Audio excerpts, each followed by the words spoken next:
Who went to Hawaii instead of attending the premiere of Star Wars: A New Hope? Who went to Hawaii instead of attending the premiere of Star Wars: A New Hope? Now I'll give you a list of the options, and here is the list of the options. The very first one is Harrison Ford.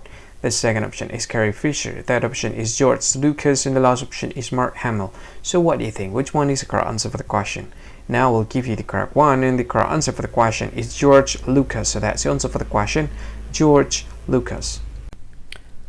Hi, thank you so much for watching this video. If you find this video is very useful, you need to help this channel to grow by subscribing this channel. Click this subscribe button and don't forget to like this video.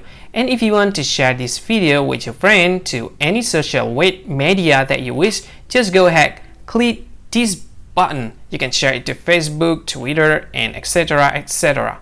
I think that's all of it. Thank you so much. Once again, thank you so much for watching this video, and see you again in another lovely and sweet video. Bye bye. See you again.